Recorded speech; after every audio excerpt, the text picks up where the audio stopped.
WATAN TV present the news with the help of Lot Binder, Harjeet Sandhu, Uday Nayak, Bernadette Young, Sunil Kalia.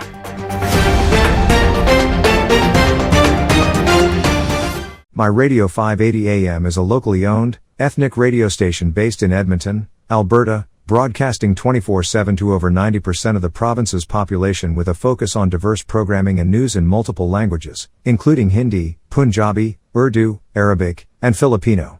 Established with a team of experienced journalists, the station offers talk shows, live reporting, and news updates covering current events, sports, and entertainment to connect Albertans from various cultural backgrounds. This My Radio 580 AM was the brainchild of a legendary journalist Gursharan Bhattar, who has great contribution in the media to reach to the masses and educate the audience with great innovations in this field, multilingual programming. The station broadcasts in numerous languages, catering to the diverse linguistic communities in Alberta, extensive coverage. With a broad reach, My Radio 580 AM provides coverage across the majority of Alberta, making it Western Canada's largest ethnic radio station. Diverse content. Programming includes talk shows, live reporting, worldwide news, market analysis, sports, and entertainment. Community focus. My Radio 580 AM aims to bring Albertans together, acting as a platform to foster community connections and provide a voice for its diverse audience. Professional journalism. The station is committed to delivering professional, unbiased, and responsible journalism through its experienced team. On 30th of September 2025, My Radio 580 AM organized an event in which 4 candidates squared off September 30th in Sultan Banquet Hall in Southeast Edmonton to debate public transport, homelessness and the gig economy. Mayoral frontrunners discussed transit and taxes at public forum. An eminent audience from various walks of life was present there to be part of this debate. WATAN TV brings a report. Less than 6 weeks from Edmonton's municipal election, campaigns are heating up for the city's mayoral candidates. Traditionally, after the Labor Day long weekend is when we see campaigns ramp up to full force. Campaigns heat up for 6 Edmonton mayor hopefuls. Candidates are Andrew Knack, Tim Cartmail, Michael Walters, Rahim Jaffer, Omar Mohammed, Tony Katerina. But today in debate there were 4 candidates participating. Host of the debates are Gursharan Bhattar, a legend journalist, Greg Davis, an expert journalist, Kate Cooper-Smith, a well-known journalist. Master of ceremonies was an elegant anchor, Laura Baez. Let us watch the debate. Me to be your host today. On behalf of My Radio 580, I would like to welcome you all to today's mayoral candidate debate. We are honored to host this important civic conversation where candidates will share their vision for the future of our city and answer questions on the issues that matter most to Edmontonians. Before we begin, I want to take a moment to acknowledge that we are gathered here on Treaty 6 territory, the traditional land of the First Nations and the homeland of the Métis. Today, we recognize the deep history, culture, and contributions of Indigenous people who have cared for this land for generations. It is especially meaningful that this debate is taking place on National Day of Truth and Reconciliation, a day for reflection, learning, and honoring the survivors of residential schools, their families, and communities. As we discuss the future of the city, it is important to remember that reconciliation must be part of the future. Municipal leaders have a vital role in this, having these conversations and turning into practical and meaningful laws, ensuring the city grows in respect, inclusivity, and partnership with Indigenous communities. Well, let me quickly introduce the panelists who will be asking the questions on behalf of Edmontonians and My Radio. So we're going to start with Kate Cooper. She is an Edmonton-based writer, chef, and lifelong enthusiast. Originally from Australia, she has called Edmonton home for over 25 years. She worked alongside small local businesses throughout her career and is also the co-host of The Next 48 on My Radio 580 AM. Welcome, Kate. And then we have Greg Davis, is the publisher of Info Edmonton Magazine and Vice President of the Alberta Magazine Publishers Association. Having moved to Edmonton in 2015, he has worked not only in media but also connecting communities. His passion project is being the director of the Kerry West and is also host on an on-air my Radio 580 AM show. Next in line, we have Mr. Gurcharan Buttar, a seasoned media professional with over 25 years of experience in radio and broadcasting. Mr. Buttar is the general manager and journalist of My Radio 580. He hosts the morning show and conducts community-focused talk shows, ensuring that important conversations reach and engage diverse audiences. Mr. Buttar's broadcasting journey began in 1995 with a weekly 15-minute segment on local radio. His passion and dedication transformed the small opportunity into a full-time career, leading him to establish 4 radio stations in Edmonton and Calgary. Beyond broadcasting, he's a committed community leader, philanthropist, having a heart for vital fundraising initiatives for organizations such as Edmonton Food Bank, also the Alberta Heart Institute, and Red Cross of Canada. His media contributions and humanitarian work Medallion Award for the Government of Alberta in 2005 for outstanding media services, and the recognition by the Punjab government in 2007 for his contributions to non-resident Indians initiatives. Through his career, Mr. Buttar has attended major community events and participated in government-hosted foreign trips as reporting journalist. So now with that, you can see an incredible panel. Now we're going to introduce the candidates for today's debate. So we will start by thanking Michael Waters for being here. Michael Waters is a former Edmonton City Councillor who is running for mayor this in 2025. He grew up in rural Alberta before moving to Edmonton over 30 years ago. Then we have Tim Carmel, and he is an incumbent city councillor for Ward 9, and he is a professional engineer and business owner. Next, we have Andrew Knack. Andrew is a long-serving Edmonton city councillor representing the Nakota Isga ward, formerly known as Ward Number 1. And then we have Rahim Jaffer. As a former federal member of parliament, he served as MP for Edmonton, Strathcona from 1987 to 2008. He earned a Bachelor in Arts and Political Science in Ottawa. And with that, we are going to start the debate by allowing the candidates to introduce themselves. We'll allow each candidate to have 2 minutes to introduce themselves, their vision, and why they're running. I will keep you in time. That's my job today. So if time is running, I will ask you that you please give the word to the next candidate. So we'll start with Michael Waters, and then we'll go work all our way to Rahim. Is that okay? Okay, let's get started. Good. Okay, thanks. Good afternoon, everyone. I want to begin, as you did, by acknowledging that today is National Day for Truth and Reconciliation. So really appreciate the thoughtfulness of this day. My name is Michael Walters. I'm running to be the next mayor of Edmonton because we are ready for change at City Hall. And I have the right energy, the right experience, and the right leadership to deliver that change. Edmonton is where my wife, a registered nurse, and I started our careers, raised our 2 sons, and bought our first home in our late 20s. And I know that's not an option for so many young people in our city today. I spent 20 years working in the nonprofit sector, then I served 2 terms on Edmonton City Council, and I stepped away from public service to run a small business downtown. So I've knocked on thousands of doors across our city and have heard how hard the last 4 years have been as life has gotten more expensive for our families. Council has supported a 28% increase to property taxes, 9% increase in transit fares, higher and higher utility bills. Not only does our city feel less affordable, it also feels less safe. So as mayor, I will make our city, our transit system, safe again. We will freeze transit fares for the next 4 years, and together we can build a safe and vibrant downtown. We will support economic growth and small businesses so that they can thrive in every corner of our great city. And I will leverage the full power of the mayor's office to bring the right people together to protect families and businesses from any threats, including and especially the terrifying extortion felt so horribly in this community. This is the most important example of why this election is not about left or right, or about political parties. It's about leadership and getting our city back on track so families can feel safe and feel like their voices are heard at City Hall on the issues that matter most to you. Thank you. Look forward to your questions this afternoon. Great. Team, you're next. Thank you. Good afternoon. My name is Tim Cartmel.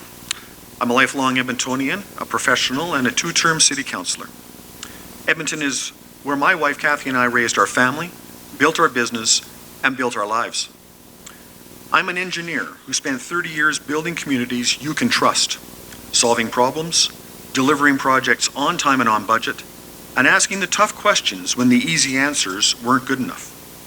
That's the discipline and experience I will bring to City Hall, because I know we can build it better. I know that a great city doesn't have to cost more. After months of knocking on doors, it's clear people don't feel safe today, don't feel safer today than they did 4 years ago.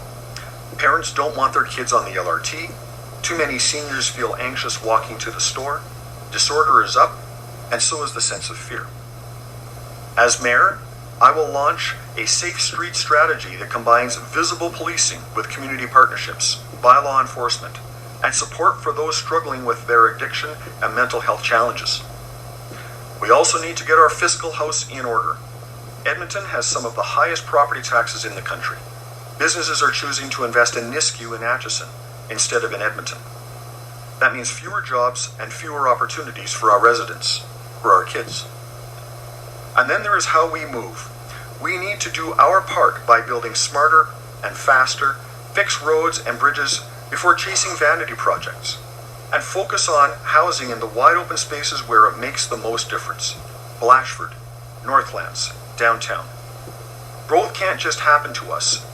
We need to plan for it. But the truth is, one mayor's vote alone can't change this city. And that's why I created Better Edmonton, a nonpartisan team of leaders with diverse backgrounds who share my values and are ready to get to work on day one. Edmonton's best days are ahead of it. And with the right leadership, the right plan, and the right team, we will get there. Okay, thank you very much. Next, Andrew. Thank you. So as we begin today, I again want to acknowledge that today is National Day for Truth and Reconciliation. This is a day to honor the survivors of residential schools, to mourn those who never returned home, and to recommit ourselves to the hard work of reconciliation with Indigenous peoples. It's not just about looking to the past, it's about the responsibility each of us carries today to build a more just future. Reflecting on this, I am reminded of the shared stories among communities. Members of the South Asian diaspora know too what it means to endure the impacts of colonialism. Generations of families across India, Pakistan, and beyond lived through the loss of language, culture, and autonomy under systems of oppression. While the histories are different, there is a deep parallel in the resilience needed to preserve identity, community, and pride in the face of colonial power. For me, these connections underscore an important truth. Our city is strongest when we learn from each other's histories and stand together in solidarity. Reconciliation is not just an Indigenous or government responsibility. It's a collective responsibility. We are all treaty people. And today, as we talk about the future of our city, I hope we can ground our discussions in that spirit of respect, learning, and shared commitment to justice. That is why I'm running to be your next mayor. In my 12 years on City Council, I have worked every day to earn the trust of Edmontonians by listening, by showing up, and by delivering real results. And I've made smart decisions that not only saved taxpayers millions, but also protected the public services we rely on. A stronger Edmonton is one where decisions are made openly and independently. One that always puts you first. Thank you. As many of you know, my family came here as refugees from Uganda. We built businesses, built a better future, and that opportunity gave me the chance to become a member of Parliament in 1997 for 4 separate elections. But now, a lot of people feel we've been heading in the wrong direction. Almost 70% of our neighbors feel that things aren't going the way that they used to in Edmonton, and they don't feel that confident. Well, I'll give you a stark choice amongst myself and my colleagues. If you think that crime's not bad, if you think that taxes are not high, if you feel that our economic strength is at peak potential, then you can vote for the status quo, because that's what all these 3 gentlemen represent. if you want real change with lower taxes, better results on crime, and economic growth that comes from business experience, but also experience at the federal level, then the choice is very clear for all of you. More of the same, or something new, something fresh, something bold. I invite you to look at my policy, especially getting back to the basics. How do we get this city back on track? What do we focus on as the core services for Edmontonians? And how do we make it more cost effective in the delivery? I invite you to have a look, and thank you for the opportunity to be here today. Wonderful. Okay, so we're gonna get started with our debate rounds. Each candidate will get 90 seconds to answer, and then you each get 30 seconds to rebuttal anything if this is specifically asked for you to do so. So we're gonna start with Mr. Buttar to ask the first question. Thank you, gentlemen, for coming and participating in this important forum today. My question is, how would explain the value proposition of current property tax system to the homeowners?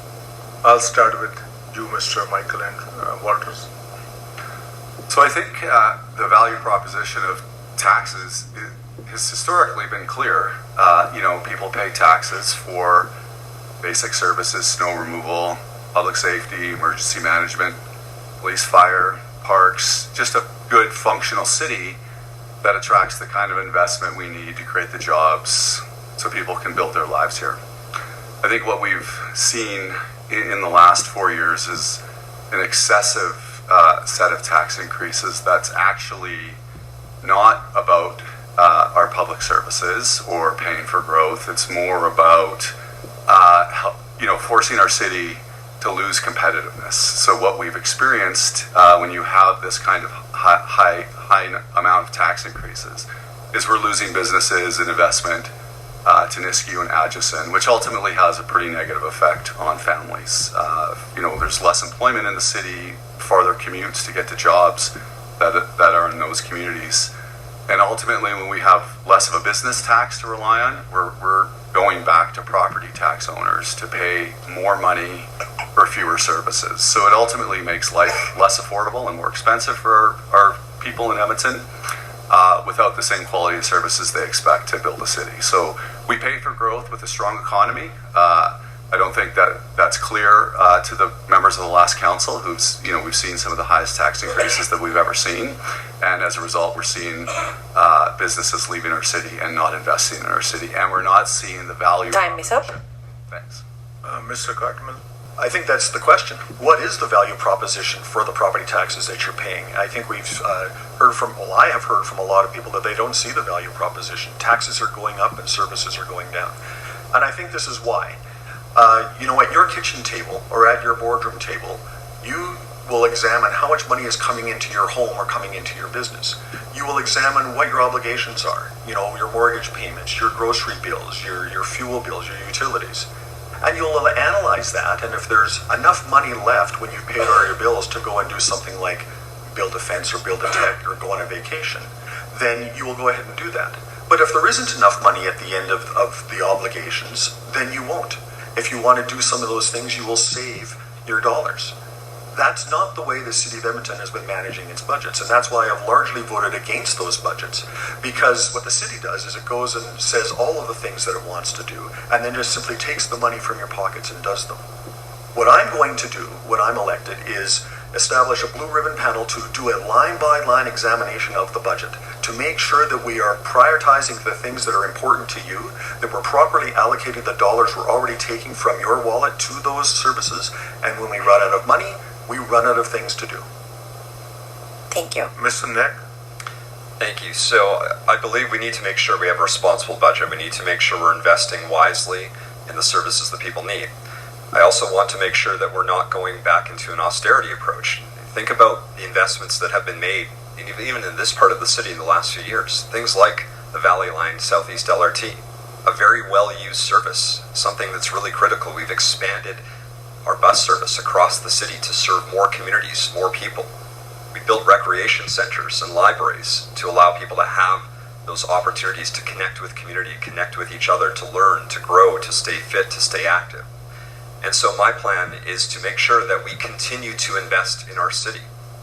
We have growing communities. We've added 200,000 people in the last 4 years. It's important to make sure that we're building out the fire halls that we need in those new communities, the recreation spaces, the parks, the benches. We still can't even have the benches. We've got to make sure we're investing in things like this that make the day-to-day lives important. We also have to make sure we know our single biggest budget item is policing. So we continue to invest in that, making sure we're building a safer city. And so my plan is one where we are responsible for our budget, where we are working together with community to develop what those priorities should be, but also one that does not go into austerity and stops investing in the city and make this a place with a great quality of life. Thank you. Mr. Jafford now. So the value proposition is if you elect any of these three gentlemen, your taxes will go up. That's the value you pay from the status quo. In fact, over the last decade, City Council has rubber stamped nearly 40% in tax hikes, 37% alone from Councillors Cartmel and Eck, and 11% more from Councillor Walton. I think one thing I've heard from people across the city is they don't mind paying more in taxes if they see the services being delivered magically. Almost anyone I speak to, and I'm sure many in this room feel that that's not happening when you consider potholes, snow removal, the garbage, the police, the crime. None of these things are getting better with your taxes going higher. We need a new voice, a new vision, a new way to sharpen our pencils and actually deliver more efficient services, but pass those savings on to taxpayers. I'm the only candidate calling for a tax reduction. I did it at the federal level when we rolled back the GST from 7 to 5%, and we cleaned up a lot of the administration. We can do it here at the city. So what we're hearing from Councillor Knack in this case is just this constant sort of surrendering to excessively high taxes, which are in fact chasing businesses out of our city, making our economy less competitive, and making us less able to pay for the services that people need in our city. So we have to be careful. Thank you. Okay. Yes. So, any more rebuttal from anybody? Yeah, I think Michael shouldn't be such a defeatist. It's been done where you can balance the budget and still deliver high service. Well, you can be realistic. These guys, they've already demonstrated their only solution is to increase taxes. What about increasing economic development to offset the property taxes? Thank you. I would just, since I think my name was referenced to, I do get my 30 seconds. Sure. Right? Yeah, perfect. Thank you. Right. Yes. Yeah, I think it's important that when we're talking about being responsible with our budget, I mean, whether folks have served in federal or on council, if they're talking about either reducing taxes or bringing down certain increases, what they need to be able to do is show where that's going to come from. Our budget documents are public. So it's really easy to sit here and say, we're going to reduce your costs, we're going to freeze your costs. It's something entirely different to say, here's what I'm going to pull from the budget. And I think it's really important that we ask that when we're having those conversations. Thank you very much. Just so I'm clear, I'm talking about budgeting tax increases at inflation, which is responsible, not inflation, double inflation that counts for that would still require a $100 million reduction. But we're also into 2026. You need to admit though that you're chasing. Okay, admit that you're chasing business to Atchison, Andrew. That's the risk, right? I think there's many more questions. We can still come back and reference these. Absolutely. To, whatever the opinion you have. Hello there. My question is, do you support the arts and culture community in Edmonton, and how do you see arts, culture, and the festivals impacting on the long-term success? The arts community, the non-profit community in general, but specifically the arts community, is effectively the employee retention department of every company in Edmonton. It is the thing that adds fun to being in the city. If all you're doing in Edmonton is going to work or going to school and coming home, then that's not a very enjoyable experience. So it is the arts community that provides all of those enjoyable experiences. As your next mayor, the first thing I would do would be to bring back the Mayor's Night of the Arts.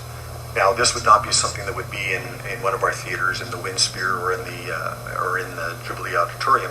This would be something we would do on Churchill Square, setting up a couple of stages, having performing arts on those stages, having musical acts on those stages, and having the opportunity for the visual arts to surround Churchill Square in that very active way. This would provide an opportunity for our local artists to really show their wares and show their works. This is, I think, a really important part of our city and of our community.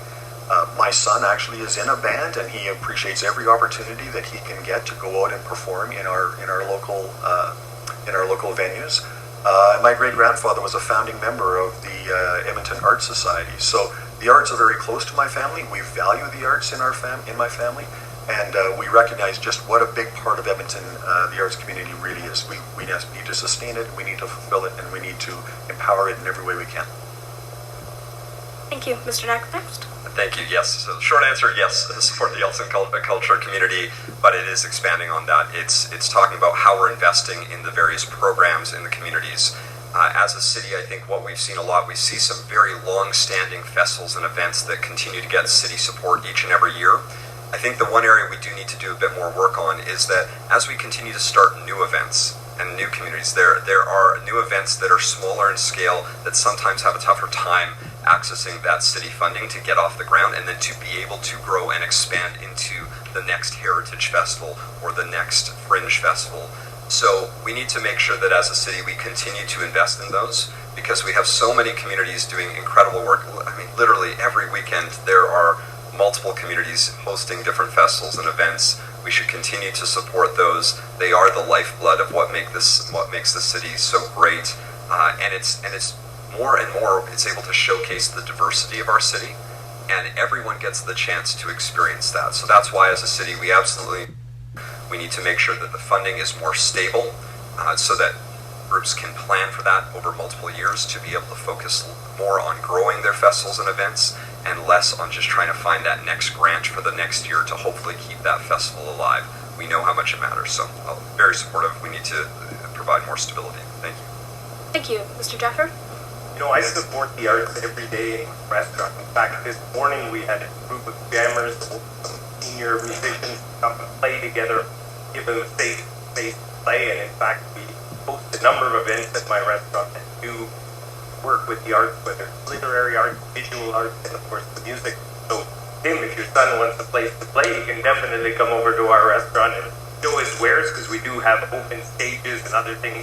And we actually have built some relationships with some schools, music schools around the city, where we come and give them a free space to play so their kids can get their experience of playing on live stage. But I think one of the things that, of course, doing our part myself and my business, we need to ensure that it's easier for some of the festivals I've heard from. I've said they even have to deal with the city on permits, and these are festivals that happen every year, and the headaches they have to deal sometimes with permitting just to get their next year's festival going again seems to be a bit strange. We have to also support them with stable funding and look at other options to be able to leverage sponsorships and other things to work in order to actually grow the vibrancy of these communities. And then the other thing that I think has been missing is that there used to be some very big councils that used to advise the mayor and various councillors from areas of expertise like the arts community. I'd like to reestablish these councils of excellence, because we have to break people on and really learn about the challenges that we need to focus on, how we can help. All right, thank you. And now Mr. Walters. Yeah, thanks. So, I agree that, a city is defined by its commitment to arts. It's its main expression of itself. Weekends, summers, winters, I've been to so many festivals here in the South Asian community here this summer that have just demonstrated that very thing, that there's so much talent, joy, and creativity in the arts community all over our city. Our Edmonton is one of the only big cities in Canada that does not have a creative industry strategy. So if we are going to be committed to the arts and recognize that the arts are a primary driver of our economy, we need to be really focused on that. So I've already committed to creating a creative industry strategy to really maximize how much investment we can get into the arts and how much investment that returns to the city as a whole. We have our primary arts district downtown, which is really part of a safety question. Our arts community is struggling in our downtown because we haven't figured out how to make it safe, and that's a big part of my policy and my platform as well. You may have read about my Heritage 365 policies, so instead of celebrating Heritage Days just one weekend of a year, how do we utilize underutilized space, create more opportunities across our city for our culture communities to celebrate, showcase their talents, their gifts to all the rest of the city.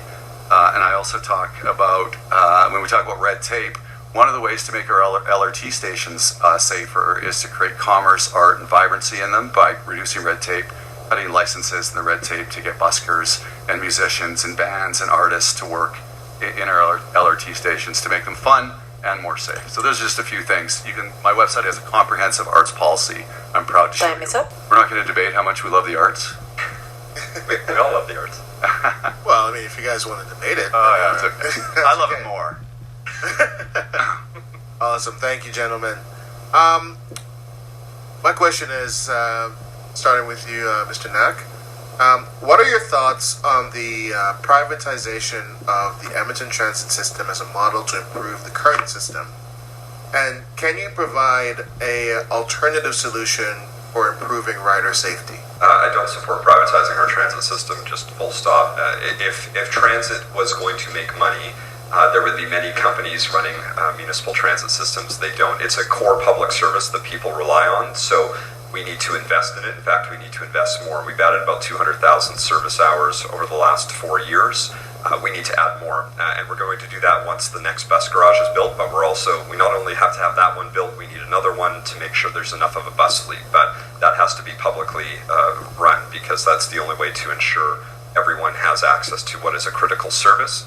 On the safety side of things, there's a few ideas. So I released my Safer City Plan earlier this week. It deals with a few key issues. That includes, along with doubling of the transit peace officers that have happened in the last few years, we still need to add some additional transit peace officers to have full coverage, including on the Valley Line southeast here to Mill Woods. We also need to have what I proposed is an attendant program to making sure that those stations, along with the security, are welcoming and clean and a space where anyone can engage. So that's going to be critical to having that support. Edmonton Police Service already has a dedicated team of 35 officers. They've started up in the last few years. There's another 15 that need to come on to make sure that the system is safe for everyone, because we do know that the transit stations have been a concern for a number of residents. So investing in the safety and security, but also getting folks who are using transit centers as... Time is up. I haven't really looked at any models that show the benefit of privatization of transit. I'd be open to looking to see what they're proposing, but what I'd rather look at is an example, because I'm proposing in my plan a free transit zone that would actually connect an entertainment district for the hospitals, and in particular some of our colleges and universities, to make it easier for people to get around and reduce the cost for especially students and those who obviously face affordability issues the most are. In Calgary, they found a sponsorship in order to provide that sort of free ridership in a certain part of downtown. That's something I would be looking at to try to look at, outside of the box ideas, the way to be able to raise revenue, not fares. And I think that's something I would be open to as it works in like Calgary. We could probably hear. The idea of safety on transit is a major problem. I hear that from a lot of people who work downtown, want to come downtown, but feel like they don't feel safe looking at the LRT. I want to make our platform secure. I don't know why it wasn't done in the beginning with the design of having some sort of barrier system that you cross before you enter the platform. And then you can focus, as Andrew said, the police officers. I'd like to focus focus on the buses, because the buses have their own challenges, and the drivers shouldn't have to deal with a lot of problems that they are facing. So if we can secure the platforms on the LRT and make it so that there's a barrier, let's focus the attention on the buses with the police officers. Mr. Walters. Yeah, thank you. So 100% no to privatized transit. Transit is a public amenity that people in our city require to get to work, to get to school. It's very important. My kids rely on transit to get to university and to school. My family supports and relies on public transit. It's very important to us. It needs to be 100% safe, and that starts with tone from the top, from mayor and council, meaningfully recognizing that people do not feel safe today on a transit system that we spent billions of dollars building, particularly LRT. It's important for mayor and council to meaningfully recognize that in order to address it. So we need a number of things. We need some day shelters, particularly in our downtown, so that people who are suffering and languishing in our transit system and are attracting some of the elements that make it feel unsafe to people have a place to go to get the supports and services that they need, so that our transit centers, shelters, and LRT stations can be safe. We need to activate them. I've proposed a number of weeks ago an attended program and a kiosk program where we have commerce and activity and art, as I just suggested earlier, returning to make our stations more busy with more eyes and ears present to help with safety is really important. And I think a better relationship between the Edmonton Police Service and transit peace officers. I think that's starting to get a little better, but over the last 4 years, because of the acrimony between the City Administration, Council, and Police, there hasn't been a lot of cooperation, which has had a negative impact on our city and our riders. I'm going to freeze fares for the next 4 years until we make it reliable and safe, and we need to focus more on local service so people don't have to spend 45 minutes getting from a neighborhood to an LRT. You know, and so that shifts the conversation to safety. I moved the motion on installing fare gates, at least at our underground stations and our most, the stations that are the most problematic.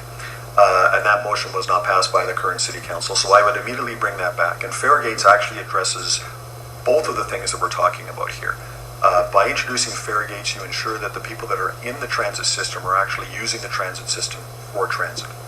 That's the first thing. The second thing is, it might surprise you to know that the city does not actually know how many people are using the LRT system, because we don't have gates and we don't count how many people are on that LRT system.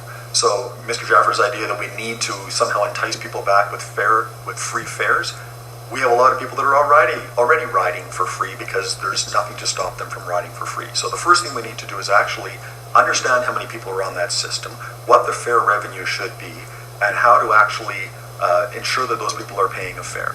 In terms of safety, I would simply return to where we were pre-pandemic, where we had what they called the LRT beats. Effectively, police officers, sworn police officers that were riding the LRT system, that were present in the LRT stations, that were that visible deterrent to some of the disorderly behavior that we see in these spaces. But not only that, that are constantly present to bring the solutions we need. So if there's somebody that's in need of care and support, the police service is there to bring care and support in an immediate basis. And when there's a need for a little bit of accountability, then those police officers are there for that accountability. You know, one of the things I'd like to say is that nowadays maybe Mr. Carmel doesn't realize there's technology out there that allows you to actually put on the turnstiles so actually track who's riding and who isn't. You can issue things that allow people to carry their cards even though they would free monitor that. So there are systems out there that we can still offer free transit and monitor them. But I think most Edmontonians want to ask Mr. Knack and Mr. Cartmel, why did they allow the system of transit to become so unsafe over their tenure? So I'll start. It wasn't me that was, calling out the police service 3 times a day on social media and creating all this acrimony. I'm fully aware of the technology that fare gates offer, and what Mr. Jaffer doesn't necessarily understand is that the city already provides low-cost or no-cost transit passes to those that really need them. So we're actually checking all of those boxes. All we really need is the system to count the people and charge the fares. I think there's another follow-up question is why, as 2 veteran leaders on a pretty new council, why the council, under your leadership, the council wasn't able to work together to create a safer system. I think that's one of the challenges that I struggle with is... Hello. Please let us ask the follow-up questions. We have that written here and we are making notes. Thank you very much, and I think they'll look better if we are asking those questions. So any more rebuttal from anybody, or we are all good for this? Just because the question came up around from a couple of others on this. So again, I do come back to the fact that there has been work on this, but it's not done, right? The doubling of the transit peace officers over the last 2 years, the addition of having dedicated police officers in our transit stations using the system on a regular basis was because we've been hearing from people loud and clear that there are many concerns, and it's not where it needs to be yet. So that's why there's the continued investment that needs to happen, but I just think it's really important to make sure people realize that there's actually been a very significant investment. Time is up. No results. Okay, we're gonna move into the next round. So we are going to go back to Kate now. My next question is, can you give an outside the box, like a real solution for supporting and dealing with the homelessness crisis in Edmonton? We're gonna start with Mr. Knack. Mr. Jeffers. Mr. Jeffers? Yeah, Mr. Jeffers, go right ahead. I feel there's 2 components that are the challenge. One is that where our services are currently located, particularly downtown, we have the spilling over in communities, businesses, other challenges that come being able to properly give housing and other supportive wraparound services in the same location. We've done others, they just don't feel like the current solution is working. I'm proposing, and this is very important, that I'm going to stress something that my other colleagues have not demonstrated. To be able to open the door with provincial government and actually negotiate what's important for this city. It shouldn't matter what political stripe we have, we should be able to do that on the basis of what's important for Edmontonians, make sure the province knows that. I'd like to move most of our services working with the province around where the Alberta Hospital location is, just north of the city, and have the full wraparound services provided to those people who are struggling with poverty, mental illness, addiction, and need the support in one place that's safe. One of the problems that happens right now, people come out of the day shelters and then they become preyed on by drug dealers, by others who want to prey on them. And unfortunately, there's a spillover into the community with a lot of problems. So I believe we can do that. I think the will be there for the province to work on something like this. And this would be a positive thing. I compare it to something like Athlete Village in Olympics, where people get the supports to do the best they possibly can in an Olympics. This is Time is up. Thank you. It's a really important question for me. It's one of the main reasons I came back into city politics, and I'm running for mayor, seeing how, I own a business downtown, seeing how many people are suffering and languishing with addictions, mental illness, homelessness in our downtown today. Started my career at Bissell Centre, so I've been working on homelessness and housing issues for a long time. There's some simple steps which most of our agency partners agree with, which is that we do need a day shelter space so people have a safe place to go during the day, beyond the navigation centers, but places where people can stay, hang out, get the support, resources, comforts that they need. We need 1,500 more units of a range of transitional and supportive housing in this city for people that are coming off the street, whether through mental illness supports, healthcare integration, or addictions treatment. We certainly need to work together with the provincial and federal governments on mental health, addictions, and housing.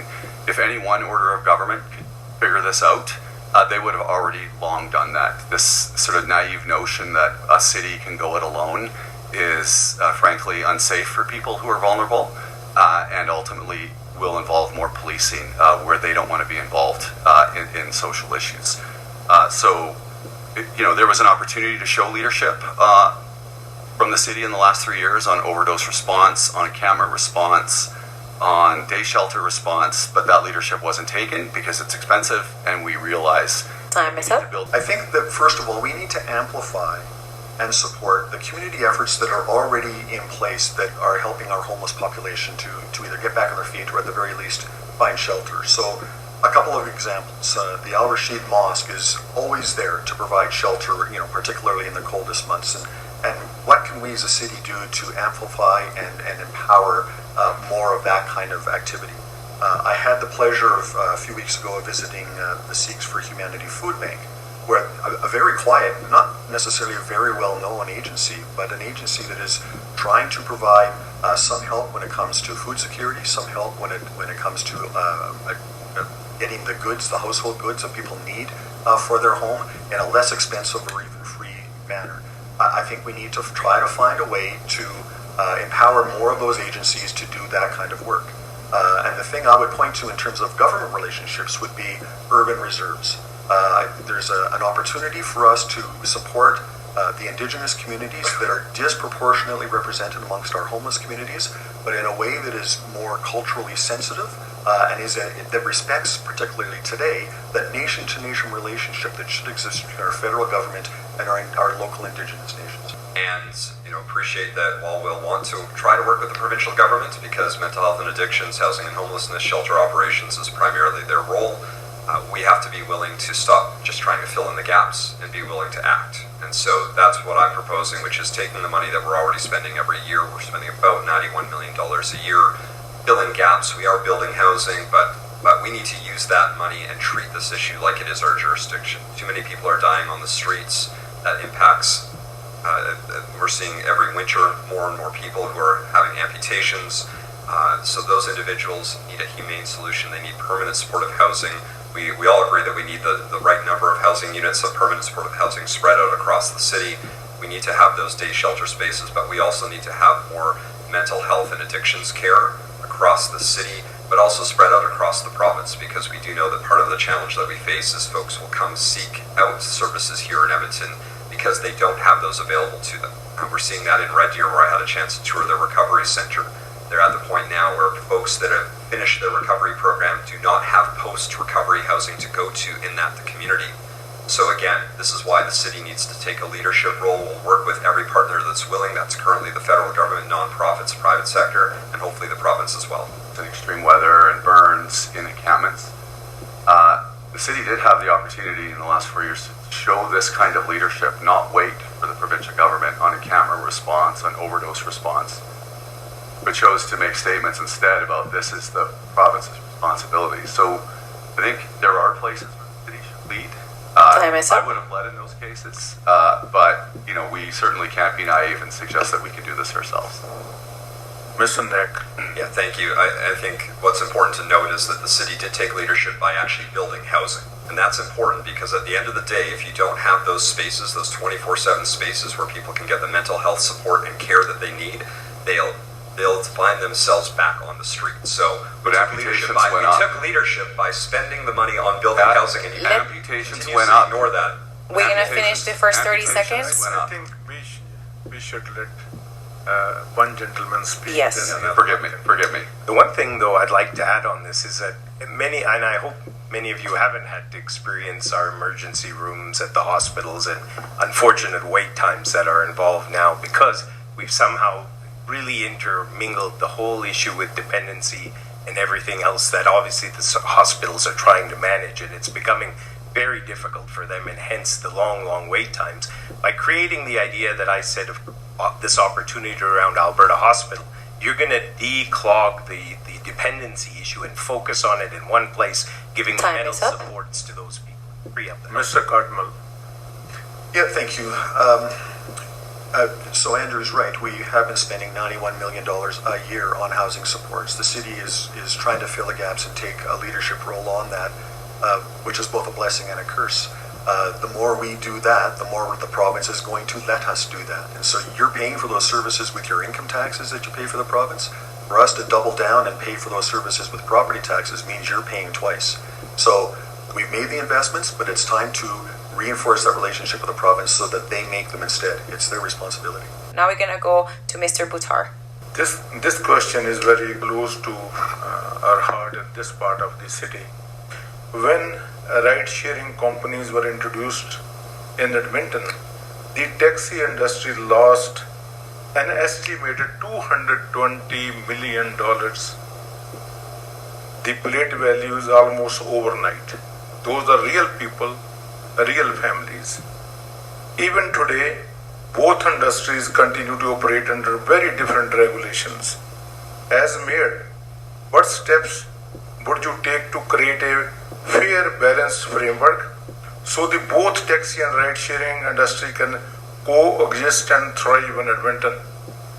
How are you going to make sure that? I'm going to start with Mr. Michael Walters.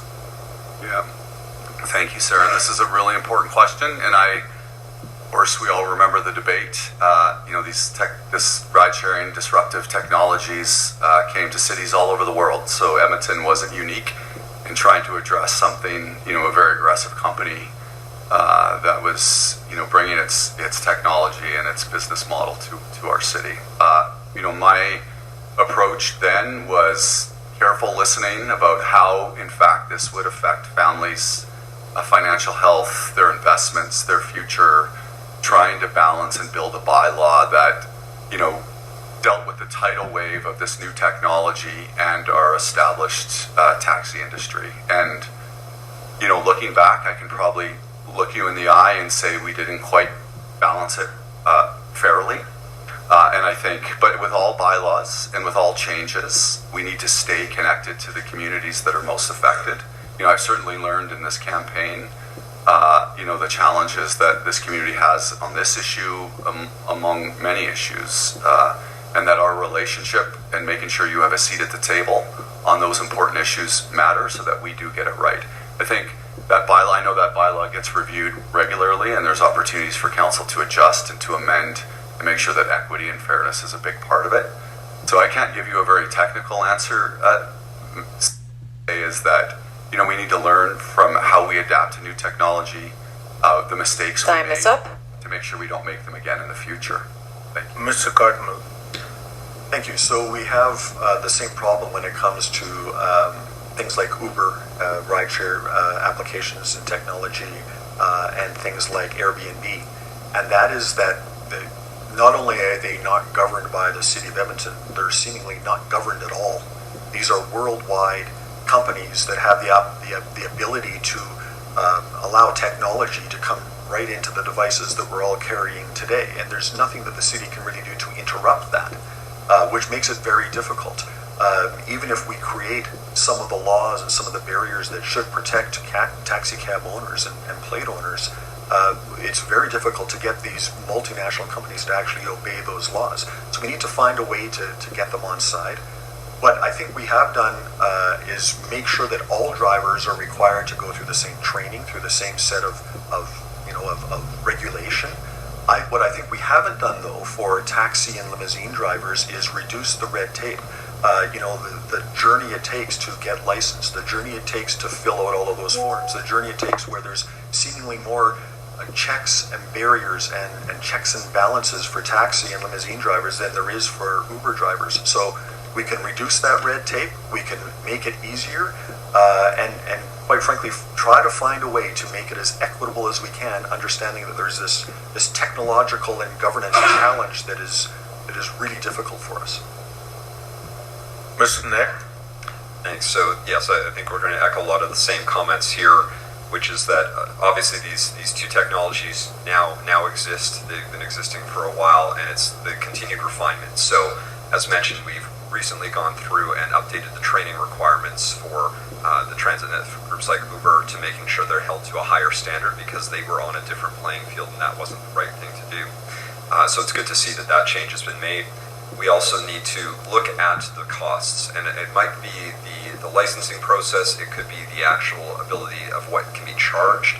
But as mentioned, this is something that is on a regular review process. I've started to hear this from a number of people about the need to revise what fares can be charged, both from groups like Uber, but also what the taxis are allowed to charge and what they're not allowed to charge. So I think we'll have to work through that, find the right way, appreciating at the end of the day we want people to have choice in how they move throughout the city, no matter what that looks like, but it should be safe, it should be affordable, but those who are actually doing the work every day, who are driving everyone, should be making essentially a living wage. They should be able to have a family, get a home through that work, and right now we're hearing that's not the case, that people are having to work that job and 2 or 3 others in order to actually sustain them.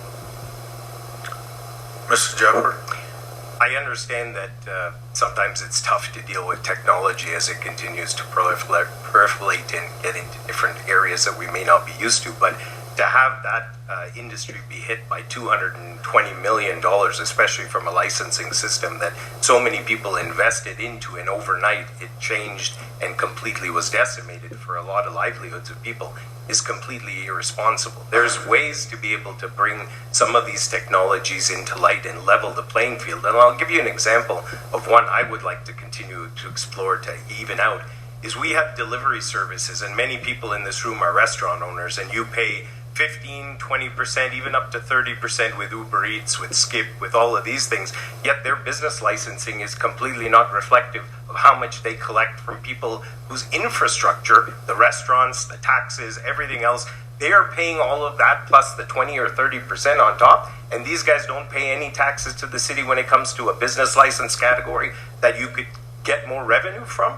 This is completely absurd, and in fact, if you were a city that had a business mind, you could say to all these delivery services, you either reduce your costs to restaurateurs, drop your fees to 5 or 10%, or the city's going to levy higher taxes against you because you're using all the infrastructure but not paying for any of it. So this is the kind of thing I would like to do, to look at ways to generate more revenue and level the playing field with all of you people who are hardworking people and getting taken advantage of by these companies. So the next person that I would like to ask, it will be Craig Davis. Starting with Mr. Cartmill.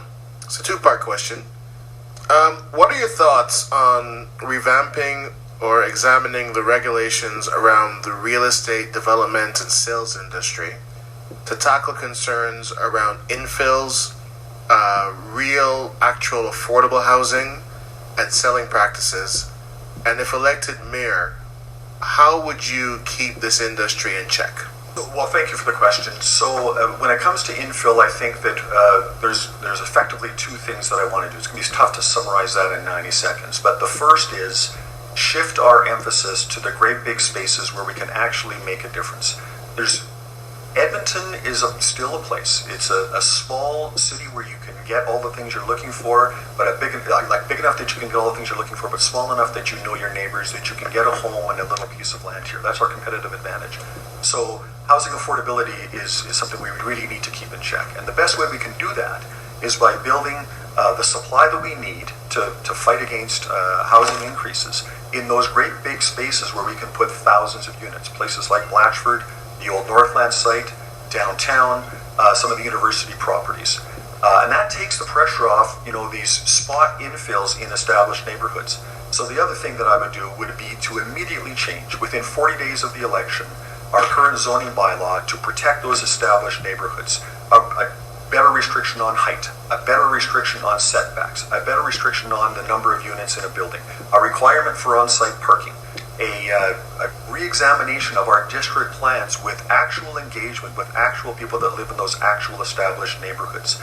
There's a number of things that we need to fix about our infill policies writ large, but it comes from changing our emphasis to actually the places where we can build thousands of units and actually Time is up. In our city.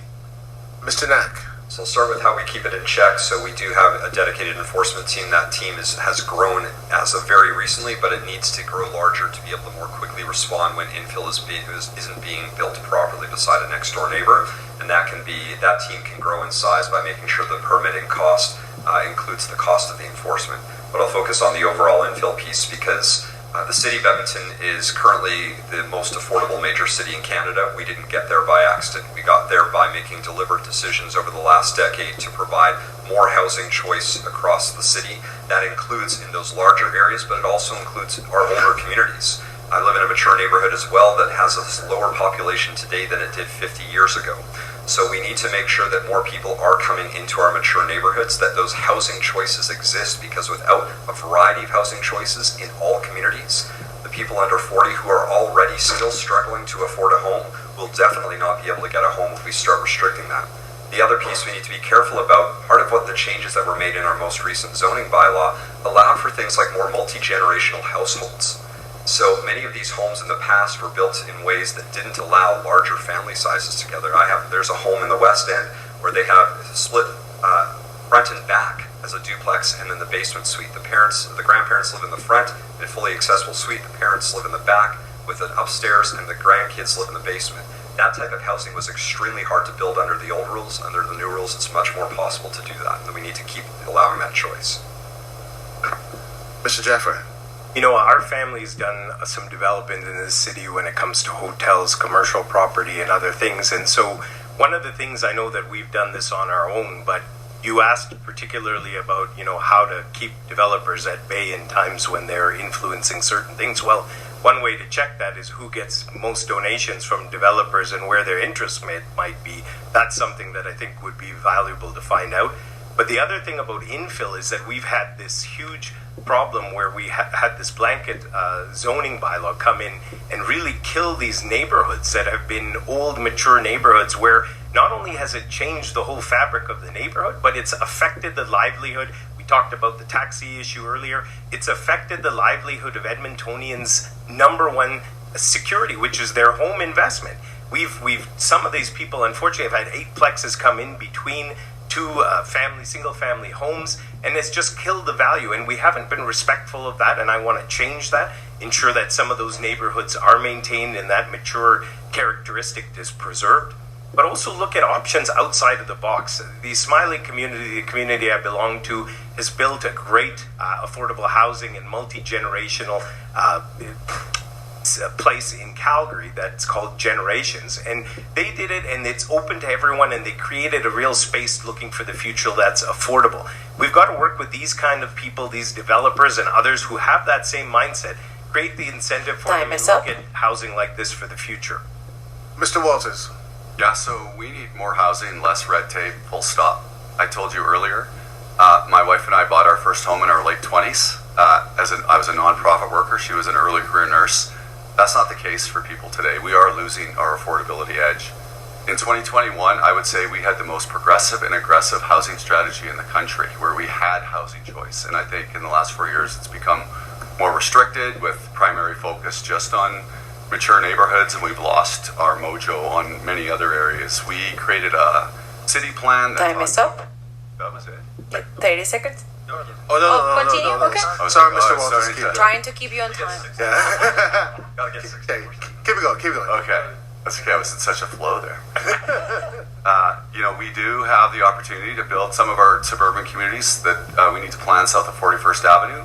Suburban communities are some of the densest communities, coupled with industrial land, some of our most affordable communities if we do those right. If you remember, we built billions of dollars of LRT from Millwoods to West Edmonton Mall with the promise that there'd be hundreds of billions of real estate investment to follow. We have huge brownfield opportunities at Blatchford, the old Northland site, downtown, the quarters, the West 240 by the university, that are sluggish and slow and need more support and aggression to get those built. And of course, we need smart infill. I've always been a supporter of infill. I think the zoning law of recent was too much focus, went too far too fast, and we lost the public trust. But we can get back to a very progressive, aggressive housing strategy to make sure that young people, your kids, all of our kids can afford to live in the city. That's what's most important. Any rebuttals?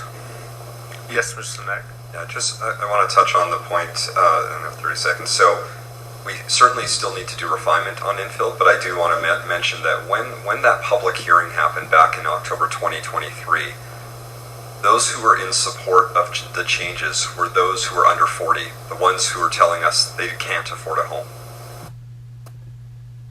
People who were in support were from our racialized communities, who are often never represented in our public hearing process, talking about why they needed different choices. And so I think we have to be very careful about how we reflect and walk back. I have a quick follow-up question. A lot of you, thank you for the answers you gave. A lot of the focus on your responses was around the issues of infills, which I know it's a big hot topic. However, another part of the question really centered around the idea of real affordable housing. I know it's something that is mentioned a lot, but I'd love to know, what is your definition of real affordable housing? So I think the definition of true affordable housing is one where right now in the city, 1 in 4 people who rent are facing a housing affordability crisis. They're paying more than 30% of their income towards rent. 1 in 8 people that own a home are paying more than 30% of their mortgage cost, of their income toward their mortgage cost. So it's one where that number is at 0. And you do that not just by allowing the market changes that we've made. The market changes that we've made have allowed us to stay as the most affordable major city in Canada. Today, if you look at even between Edmonton and Calgary, if you talk to builders who are doing it in both cities, the average price difference for the same type of home in Edmonton and Calgary is about $150,000. So we're in better shape, but we can't rely on the market exclusively for affordable housing. So that means building non-market housing where it is rent geared to income. We see that in groups like Greater Edmonton Foundation, which have rent geared to income for seniors. It's making sure you have that same type of product available for anyone that's renting, and they should be able to live in every part of the city too. So that means building that type of housing, both apartments and townhomes and single-family homes, in every community in a non-market way that allows people to access that, get their starter home, get their feet underneath them, and then at some point they might be able to move into a different home. But it has to be a non-market solution as well as a market solution, or else we will never get to true affordability of housing. We've seen the slipping away of affordable housing over the last 20 years from the other orders of government. I know we're seeing that we need to invest a lot more, and the city can lead that. You know, one of the things, I know we've had a housing accelerator to put in place to try to build affordable housing. We've had some other incentives as well, and I know what Andrew's talking about, ensuring that the the final product of rent matches income within that equation. But for some reason, there's not the take-up of building more of this housing despite having those kind of incentives in place. I don't quite understand why, and I hope to get to the bottom of it when I'm elected, if I am on after the 20th of October. But you do have a lot of land that was referenced by some of my colleagues. When you look at Blatchford, you look at the old Expo lands. Why is it that we're not getting the uptake from either private developers or others in blending this sort of incentivization that's out there? Because at the end of the day, if you're not getting it, if it's not working economically, it's never going to work. So we have to look at the reasons why those are not being developed and why those incentives aren't being taken care of, taking advantage of to the point that we have more affordable housing. So, personal experience, I grew up in unaffordable housing. My family, we were raised on AISH, so I appreciate how difficult this is for so many people in our city today. When you are paying more than 30%, and many people, 24,000 Edmonton households or more, are paying more than 50%. And if you're a newcomer, you are paying sometimes between 75 and 100% of your income in housing. So we have to build our strategy around those people's lived experience and needs, which is why we need a significant boost in rental stock in our city. And it's in my policy, 5,000 new rental units per year is what's needed. The accelerator money and the opportunities to build that with other government support really helps us focus it around transit, which actually reduces their overall cost, because then they don't need automobile cost, or they can just use public transit, which is what I said earlier, our plan is. So 5,000 units per year, focused near transit, adds to supply, and then we need to work to provide those programs, particularly to newcomers who are in the most poverty right now, struggling the most with housing costs. That's where we need to focus our efforts, I would say. Mr. Cartman. Thank you. So generally, so far, what we're hearing is more government money to provide housing for people that can't afford it. And we certainly need to find a way to provide housing for people that can't afford it, to keep rents well below market. I want to take a different approach, right? Or at least add a different approach, and that is in partnerships. So in the community I currently represent, there's the Twilliger Rec Center. And across the street from that, there's a large piece of land that can be used for housing. But it can be used for more than that. So I want you to imagine a partnership with the private sector, where a building is built that has housing, affordable housing, well below market rent housing. Also has retail development in it. It also has a space for a library in it, perhaps a space for a senior center or a community center in it. And if we craft that partnership, if we create a bit of a hub that the private sector can build, that they can find the balance in their financial pro forma that allows them to actually invest the capital, and that we can just turn around and operate that part of the building, we create a financial partnership, an ownership partnership, and we can replicate that model in 100 different places on all the land that Rahim is referring to that the city owns. It's a different approach and a different model, and it's a partnership model. I just need to clarify, my 5,000 units is driven by the private sector, and it's really about us getting out of the way. We can do auto approvals, we can do third-party inspectors, we can do all those things that make it easier for builders to build. That's what our job is, to enable it to happen. We do need some where the market won't provide housing to people that have real income challenges, for sure, but the large amount of our rental supply is going to come from the private sector. Thank you. Just to be clear. Thank you. We're going to move into the next round, and I'm going to go back to Mr. Buttar. Thank you very much. Southeast Edmonton, and there is the area, Maple area, maybe familiar with the area. The residents face serious challenges with the railway crossing. Large subdivision was built without proper infrastructure, leaving thousands of families with no exit route. This has raised concern about the safety, especially for the emergency vehicles. The residents often face long cutoffs whenever there is an accident on the railway line. Why was that allowed to happen without ensuring accountability from the developers? As a mayor, what will you do to fix this issue and prevent a similar situation in the future? That's something that you mentioned in the south part of the city. I've even heard it as even in central areas around Rio Terrace, for instance, where I was talking to residents there. There's only one bridge for many of them to get out, and this city shut down a lot of those areas while they were doing construction, and they were very concerned about the fact that there was no safety planning or emergency access exiting. So So it doesn't surprise me it happened in another part of the city, because it seems to me there's no oversight from the city planning department when it comes to how they're focusing on construction, what areas they're congesting, and how are we allowing for people to have free flow. There's absolutely no oversight. If you drive anywhere in this city today, you will see demonstrations of that. There's like major bridges shut down with major arteries, and then you're stuck idling or looking for other routes out. I think it's just common sense when it comes to how a city should manage infrastructure planning.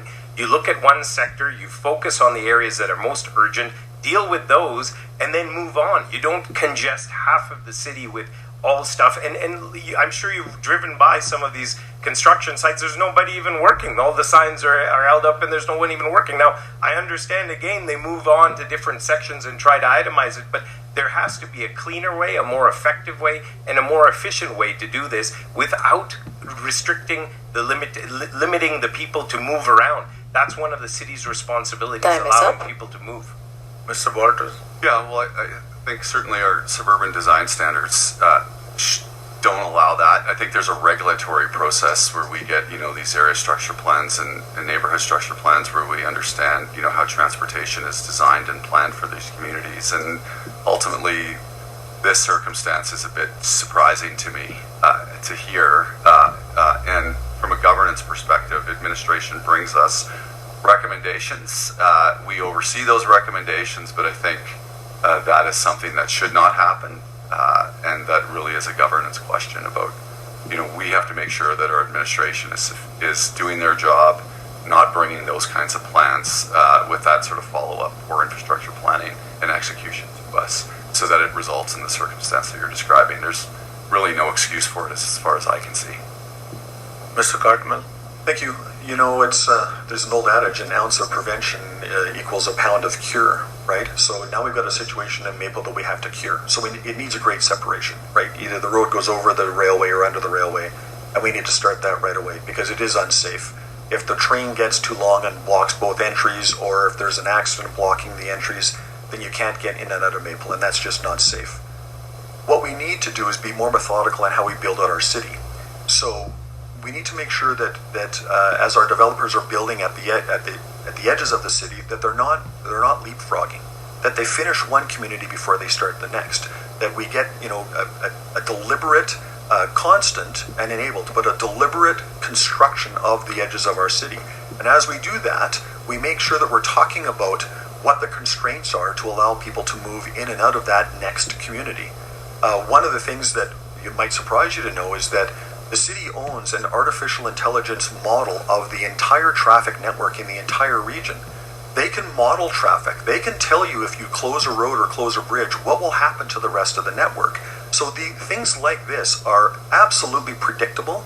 They are avoidable, and we're just not using the tools at hand to make sure that we predict them and avoid them. That will change if I'm the mayor. Mr. Ned? Thank you. So this is one that's why it happened was in 2010 when this plan was approved, there wasn't the requirement to do the proper roadway upgrades that should have happened in the first place. And that's a shame. None of us were at that table at that time, and I'm not sure why that wasn't acknowledged. The plan acknowledges that the temporary access would be needed, but then references a project that had no sense of when it would ever happen. There was no requirement of the extension of 23rd Ave and the long-term plan, or what would be a trigger point to do that work. So how we fix that is making sure that, as others have mentioned today, when a neighborhood structure plan comes forward, that those types of things are identified with a clear set of actions. At what point will a roadway upgrade will be required? At what point is a grade separation will be required? Who's going to be paying for that to make sure that it's built in? Because if it's the city that's paying for it, then how are we paying for it? When does that fall into the priority? Is this something the developer should pay for? So these are things that should have been built into the plan when it was first approved.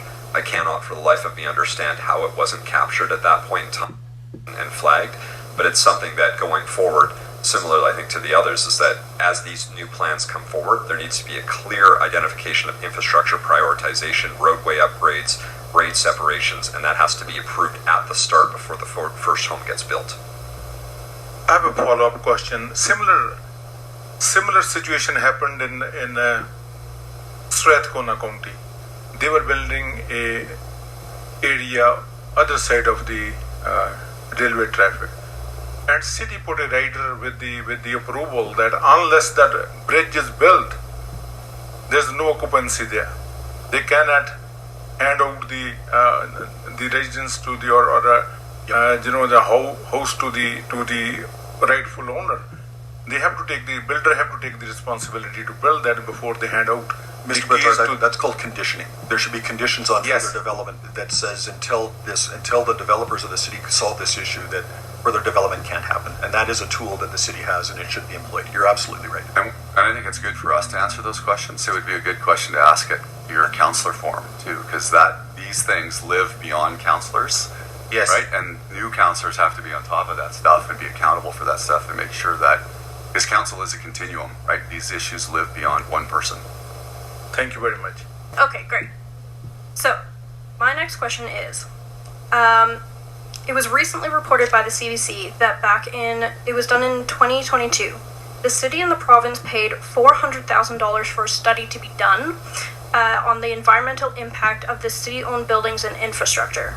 When the report came back, it was said that 39% of the city-owned assets are in dire need of immediate repairs and upgrades to fit current environmental standards and conditions. What are your thoughts on updating the aging City of Edmonton infrastructure to combat climate change? So I think climate change is one lens. Safety certainly is the primary lens that we look at. The durability, resiliency of infrastructure, is it supporting our economy, our transportation system? Climate change is important. It's always been an important lens for me, but it's one of the lenses. And certainly recognizing our overall infrastructure debt, or the amount of infrastructure that needs to be renewed, the challenges we have with our current debt limit, the lessening of our infrastructure grants, the turning down of our infrastructure grants from provincial government. We face some real challenges as a city financially. And certainly in the last number of years, our capital budgets have been largely focused on growth or new projects versus renewing and fixing old projects. I think we're going to see that change dramatically in the next couple budgets, where we have to really emphasize our capital budgets. And ultimately, when you look at things through a climate lens or a resiliency lens, you're building things with the understanding that climate is changing. Climate's changing, compelling extreme weather events, which are putting even more pressure on our infrastructure. So we have to look at it through that lens. We have to prioritize renewal. We have to prioritize safety. We have to prioritize climate. And so I think those are important questions. And the shift from growth to renewal is going to be really important in the next 4-year capital budget and certainly beyond. Thanks. Thank you, Mr. Cartmel. You're next. Thank you. So I've lived in this city my whole life, and I can tell you as a youth, we never had days like today where you feel a little bit of smoke in the air. I never had recess council at my school because it was too smoky out. I don't remember as a kid it raining in February, right? There's no doubt that our climate is changing. There's no doubt that we need to be ecologically responsible. But I can tell you as an engineer, here's the thing. There's a number of different ways to solve these problems. There's a number of different ways to create those solutions. So when we're talking about buildings, we have to talk about what we use in engineering was an 80-20 rule. You can get, generally speaking, 80% to the point of your goal. Let's say you want to build buildings at a net zero perspective or a net zero emissions perspective. You want no carbon dioxide in the air. You can get 80% of the way to that goal for 20% of the cost. And it's the last 20% of that goal that's going to be 80% of the cost. So when we're faced with ecological responsibilities and fiscal restraints, we need to balance these things. We recently had a conversation at council where the cost of a fire hall, in order to be perfect, was $28 million in the city of Edmonton and $12 million in the county of Leduc. But if we reduce that using a sort of a 20-80 rule that I'm describing, that cost of that fire hall can be marginally more expensive in Edmonton and meet most of our climate goals, but not completely wipe out our budgets and our finances. This is the tack. Time is up. Thank you. So first, it's important to acknowledge the cost of inaction on climate change. And we saw that about 6 years ago when actually we all had to approve a $1.6 billion flood mitigation program because of the changing weather patterns. many communities, including many here in southeast Edmonton, were at higher risk of flooding. And so by the lack of action on climate change, we had to incur a substantially higher cost, which we are all paying for through our utility rates. So that means when we're looking at aging infrastructure, we do need to take climate change, and that needs to be a major factor in every one of our decisions. At the end of the day, we will have a fixed infrastructure budget. We have about a $1.8 billion renewal deficit, which means our next 4-year budget cycle, we won't be able to get everything done. So it will be a prioritization exercise. It will be going through what we need to invest in the most, and then when we're doing those renewal, taking into account all of those considerations, functionality, form, but also climate, usability, that's going to be critical as we go forward. And we also have to do the same when we're building new. I want to make sure that we're not sacrificing growth, because there is a lot of growth in the city happening outside the Henday right now. And so we need to be investing in both renewal and in growth. Over the last few years, we've been more of that 50-50, and I think we need to be careful about sacrificing the growth pressures solely for renewal. Thank you. Mr. Jaffer next. Yeah, thanks, Kate. So that $400,000 report, did it also, are you aware, did it have recommendations associated with that? I'm curious just because I hadn't heard about this report. The recommendations that it said was that it needed to be fixed.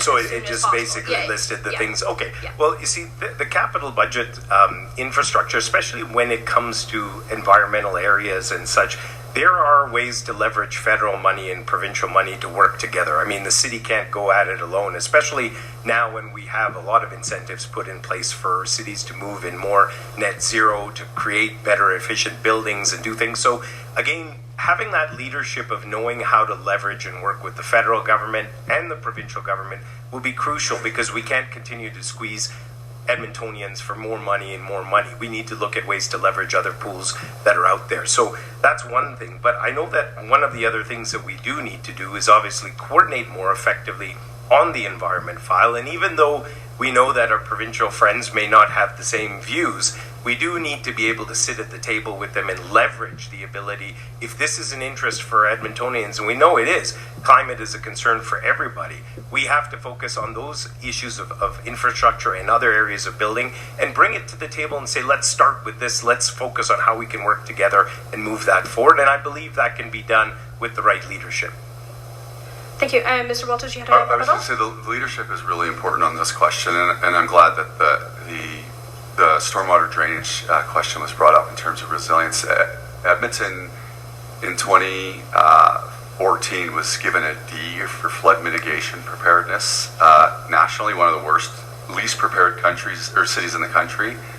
By 2020, we were given an A, considered the best, most flood prepared city in the country, because we had transferred our drainage assets to EPCOR, which actually saved the city, the ratepayers, $2.8 billion based on the original estimates that the city of Edmonton's city operations department provided. Now there's, still we have to be careful, like we can't backtrack on that stuff. There's a, working families group that's trying to get that shifted back to the city, and those costs, we can't afford that, and we have to do what we're doing well. Thanks. Mr. Cartmel? Thank you. I'd like to express, a different form of leadership. I put solar panels on my roof, and I collect all the rainwater off of my roof. So we don't use treated water to water our grass or water our flowers. And I actually have not paid for electricity in a couple of years. I've paid connection fees, but I haven't actually paid for energy in almost 2 years. And I would like to bring that personal experience, again, as an engineer, it's not enough to talk about these things. I think it's something that you need to actually have done. And I'd like to bring that same experience to the buildings that we own at the City of Edmonton. So safety and security is a major concern for all Edmontonians. Many residents feel that the police often do not respond to smaller crimes due to limited manpower and funding. As mayor, how would you ensure that Edmonton has the resources and the frontline officers needed so that people feel safe in their neighborhoods, and that crimes, or big or small, and I'll also add to the mental health responses, are properly addressed? Yeah, thank you for the question. We hear this all the time. I'm hearing this on just about on every doorstep, that there's a concern for safety, and it manifests itself differently in different places. In suburban neighborhoods, it's a lot about break-ins to homes or break-ins to cars or even traffic safety as a rule. We have a funding formula, a police funding formula, which has given our police service predictable funding for a number of years. Now, there's a couple of my colleagues that chose to reduce that funding for a couple of years, and we had to restore it. That led to some pretty acrimonious conversations at the beginning of the current term. But we've since reestablished that funding formula, so I think the resources are there. I think at the outset, it's a deployment question. And so many of our officers have been deployed away from being present in the street, being present in the community, being present doing traffic safety. And we need to go back to that deployment model that we used to have. So I want to see us return to community policing. And that's not just the presence of police on our streets or in our public spaces, but it's police embedding themselves in the community. Going to the community league meeting, going to the business association meeting, understanding and speaking to the people that own the shops on the streets, knowing who's actually in those places and who needs care and who needs attention and who needs some accountability. It's a return to that community policing model, but a true policing, a community policing model that will serve all of our communities across the city much better. And once we Time is up. Yeah, I think this is something we all agree on. We're hearing at almost every single door that people don't feel as safe as they used to, even though EPS's own stats seem to suggest that the overall crime rate is lower today than it was 10 years ago, but nobody actually feels that when you're actually talking to them face to face. Nobody is seeing that. And so there's a few things we need to do, one of which deals with, I'll focus on deployment here on the south side, because right now we actually only have two divisions, southwest and southeast. And if you think about the geographic area those officers have to cover, even being able to get to those community meetings, to go into those business association meetings, what does that mean if they're required to cover everything from one end of the river to the city boundary at the south side? So we actually need to have a conversation of, do you need a dedicated south central division so that southwest and southeast divisions can have a smaller geographic area and change how the officers will get deployed into communities? On top of that, again, it's making sure that we're allocating, you touched on homelessness and mental health, because police are often the first to respond to a lot of the disorder. And so instead of spending their time on serious crime, they're out responding to a mental health call or a disorder call, even with some of the agencies that are operating in the space. And that's why it is so important that as a city we are taking a greater leadership role in addressing this crisis, because we need to make sure that police can focus their time. They are one of the best resourced policing agencies in all of Canada, of all the major cities. So let's let them use their time on serious crime and focus on addressing the other issues like mental health and addictions through other opportunities. Mr. Jaffer. I disagree with my colleague, because I think violent crimes have actually been on the uptick. And in fact, the reason why crimes overall are down is a lot of people don't feel like it's going to do anything if they report the crime anyway. So this is a big problem. So I feel that one of the things that I've offered is the ability to put more frontline police officers on the ground. And when we talk about that community policing idea, it works well in Old Strathcona, where I run my business. When those police officers are on the ground walking, and of course pairing up those social supports that they need to do their job, because the job of policing has changed significantly over the last decade, and leveraging those provincial supports so that the police can have the support for those who are suffering from mental issues or substance abuse. They need to work hand in hand, but more boots on the ground actually deters crime, and that's something we've seen in many cities where it happens. The other thing is, now my colleagues have said, where are you going to find the money? I've already said one of the things that just baffles me is that we don't have the proper audits at the city council level for a lot of different departments, some of the arm's length departments that get money, and we don't get the performance audits regularly. I believe there's $400 million there just through those audits, where we will be able to find efficiencies and reallocate some of this money to the core services, which I've been arguing all through this campaign. We need to get back to the core services, have economic growth, and focus on reducing the costs in areas that we shouldn't even be in. Thank you. Mr. Walters. Yeah, thanks. It's an important question. As my colleagues have said, this comes up. This is the biggest issue that I hear about, door knocking and at events. An opportunity with a new chief is always that, an opportunity. Someone particularly who I see as being committed to innovation, but also sort of traditional community policing, relationship-based policing. I think relationships are really the answer. I think some of the bigger challenges that we have in our community, whether they may be small for us, when everybody's experiencing small problems, they add up to a big problem in a neighborhood. And I think there are ways to address those if we organize our police service to be about relationships at the community level. And of course, that's the conversation that council can have through the commission and with the police chief in a healthy ecosystem that's focused on community safety, which means that we have to take the politics out of policing. And I think we've seen that be an impediment to community safety in the last 4 years, as everything's been too political, been too negative about policing, we've been too negative about their approaches. And it doesn't mean accountability is not important, but I think we need to be productive, and real leaders focus on productivity, not on politics when it comes to this stuff. And partnerships at the community level matter, as I said, because that's how we're actually going to get at problems, is police officers sitting at the table and police leadership sitting at the table with community leaders, understanding what the issues are and what resources are needed, and that police service being responsive to that community. And that's a culture thing that needs to matter to council, needs to matter to commission, and needs to matter to the service. And that's the kind of leadership that I would put forth. I would expect that responsiveness as the sort of fundamental value of a police service, whether your issues are... Time is up. I just want to say, I think this idea that simply increasing the number of police officers will solve the problem hasn't actually panned out in the city. We've seen the EPS budget grow substantially over the last decade, with substantially more officers than we've seen before, and yet we're still hearing everything from all of us that people aren't feeling safer, they aren't seeing that. And so I think we need to be careful about using one solution to solve a very complex problem. And so that's why we should make sure we're funding police, but also funding everything else that's needed to free up their capacity to focus on crime and not disorder. Mr. Cardinal. That's true. The police is the only 24/7, 365 social service agency that we have. So we certainly do need the other agencies and the other expertise, mental health addiction professionals, we need those to accompany our police officers into those spaces. But they need to be available 24/7, 365 as well, and currently they're not. I also want to go back to the statistic that crime is going down. That's a crime severity index, and it's related to the number of convictions. So when convictions go down, crime severity goes down, but that does not resonate with people that we're talking to on the doorsteps. I think we have a great opportunity in Edmonton, actually. We are one of the leaders in social policing. We're police officers, front lines, working with social agencies, navigators, mental health response workers. We need to celebrate that, make that more mainstream. That's how, particularly in our downtown and commercial areas, we're going to see real progress on safety and freeing up resources for more community-focused work. That's important to everybody here.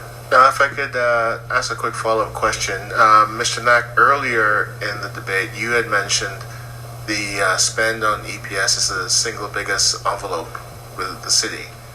So from a budgetary perspective, are we talking about increasing the envelope to address this question, or making the envelope more efficient? I think we make it more efficient. It's actually distributing that in more ways. So we talked about this police funding formula, which currently exists, that provides stability and consistency for Edmonton Police Service. We don't have that same type of funding in place for community agencies, the social organizations that are doing that work. So I've talked about this idea of a community safety and well-being funding formula that provides all of those groups with stability and consistency, so that those groups have that 24/7 funding to go and respond, so that police can focus their time and attention in other areas. Thank you, Mr. Jeffrey. But Andrew, he asked about efficiency, and so the only way you create efficiency in the police service, just like any part of the government, you have to have audits. And I know they resist those things, but performance audits are the only way you actually uncover how money is being spent and how you make it more efficient. Without that,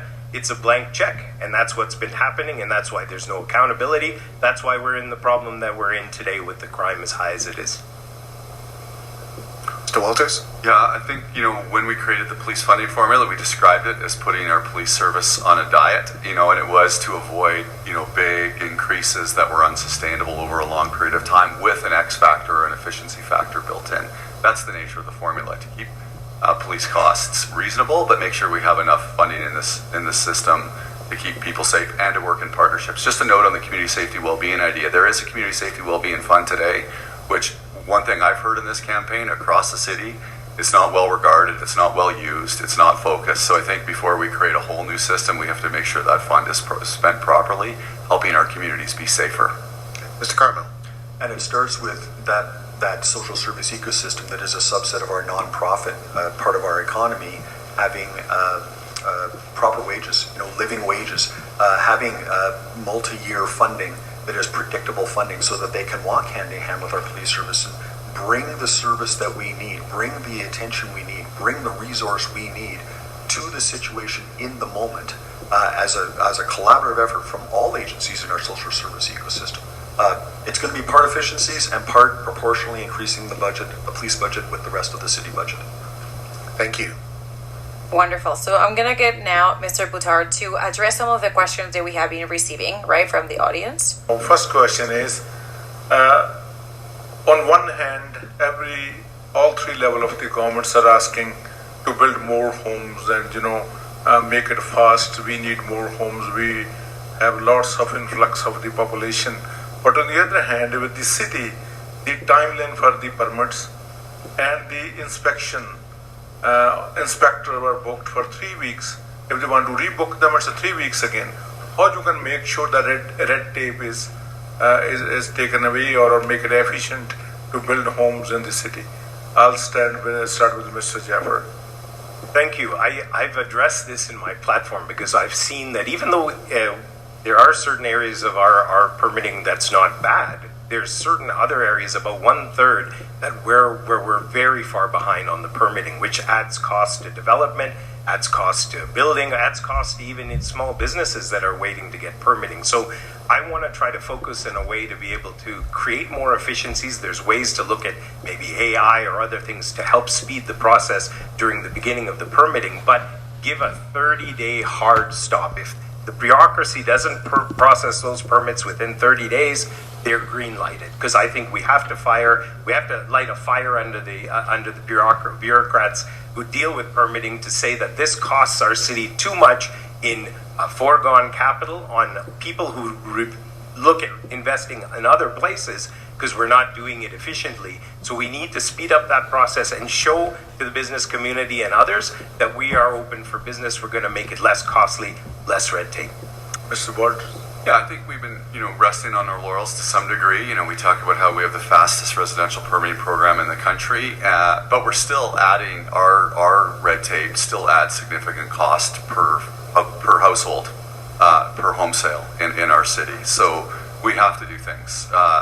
Guaranteed timelines and automatic approvals. So 10 days for a single family, 20 days for a multifamily, and 30 days for larger projects. I think if we can't deliver that, those are auto approved. That's how seriously we need to take our housing shortage and make sure. We need smarter inspections. We can use third-party accredited inspectors. Even if some folks are willing to, pay that bill faster, it just gets them building faster because that's kind of the gum up in the system. And we have this conveyor belt process where an applicant has to talk to one person and then wait 2 weeks to talk to the next person, then wait a week to talk to the next person, then it circles back to the first person. We need one-stop service for people so that we bring all those people together, make sure that we're moving those permits through so that they can start construction and we get to a point where people are living in the houses that they desperately need to live in our city. So that's my commitment. Thank you, Mr. Cardinal. Thank you. So as an engineer, I've lived this journey many, many, many times trying to deliver building projects in the city of Edmonton, and I have lived the frustration. And what happens on the bigger projects is it goes from department to department to department to department. It comes back to the beginning, and you address those concerns, and then it goes around and around and again, and that takes months. So an application goes to every department at the same time, comes back at the same time, you address all those comments, you get one chance as a city department to comment on a design, and that's it. And if you can't do that in 30 to 45 days, then you're done. We have in our community, the city of Edmonton has inspectors and has people to review plans, but so many municipalities around us don't. There are private sector companies that actually do inspections and actually do permits for those other municipalities. We can engage them and give them the right to do those things in the city of Edmonton. The city of Vancouver has gone down the road of allowing professional architects and engineers to take a one-day training course in planning in the city of Vancouver and then issue permits and do inspections on behalf of the city of Vancouver. We could do that here. All of this is speed to inspection, speed to permit. And I'll tell you that outside of small residential developments, every one of those things requires professional engineers to be involved. And the professional engineers need to sign off on the completed work. So if we have a professional community that is already vetting at the beginning and vetting at the end, why is the city in the middle? So get out of your lane, reduce red tape, and let the industry do what it can do by virtue of its professional credentials. Mr. Nick? I feel like we're passionately agreeing with each other on this question. I think we all sort of share, because truly, I think the City of Edmonton has made a lot of progress over the last decade. As mentioned, Canadian Home Builders Association, measures 23 municipalities across the province. They rank Edmonton number 1, but we can't rest on our laurels. We have to do better because the housing crisis is real, the affordability crisis is real. People need to get homes, and so yes, it's all of these things. It's using AI for inspections. It's looking at different ways to help make sure, like other municipalities are doing, they're doing that work and setting aside time so it's not always a city inspector that's coming out. We've seen great work. We have to take that great work that's particularly in the small scale residential and apply that to all residential categories. So it's continued work and continued improvement, and I give a lot of credit in this case to our city staff who have been doing a lot of great work over the last decade to get us to where we're at. We have more to do, and I'm glad that, and I think there's ways we can take from those processes and just apply it across the board. Thank you very much, gentlemen. So I have a question from the audience as well. Property management companies, they seem to increase their prices at their own wish, and there doesn't seem to be any cap on them. What are your plans to manage these property management companies? So, less than one increase a year, or pardon me, one limit of one increase a year. Let me first start by saying I don't know. I'm not precisely sure how much the City of Edmonton can limit how property managers manage their properties. I think we have the opportunity to set these things. So what I would like to see is a limit of one property, one rent increase per year on your property. And I'm going to dip my toe a little bit into this. We hear concerns that those from visible minority communities sometimes see rents go up double, triple. They go up many times a year. That is the sort of key principle here.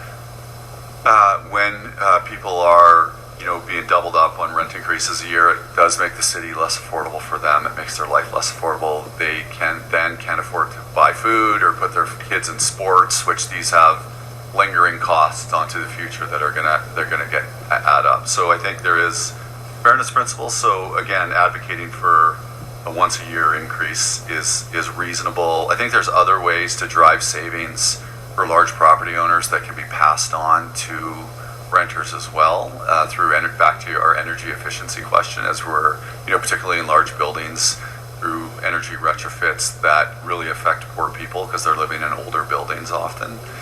Those savings can be passed on, if it's a requirement of the receipt of the program or the grant from federal or provincial governments. I'm a big advocate for those things. And I think Tim's point about face blind, name blind rental applications. I spent much of my early career working with newcomers around living wages, employment rights, and housing rights. And we've been advocating in this rental market for face blind, name blind applications for a long, long time. And I think that is also about fairness and avoiding racism, which is terrible. This is another question from the audience. Mr. Knack, so how much debt has the city accumulated in the last 4 to 12 years? It's a two-part question. So how much debt has the city accumulated in the last 4 to 12 years? And do you have a sense of how much interest we're paying on it? And if elected mayor, what would be your strategy to managing and reducing the current debt that the city has so it's not being borne by the city residents? Thanks for that question. Total debt, I think, is in the order of about $4.5 billion in our current capital budget, but I'll double check. I know the dollar amounts that we pay per year on debt servicing is close to about $400 million a year. And I think for me, this is why I've talked about this notion of not going through austerity. The city of Edmonton has a very strict debt management fiscal policy.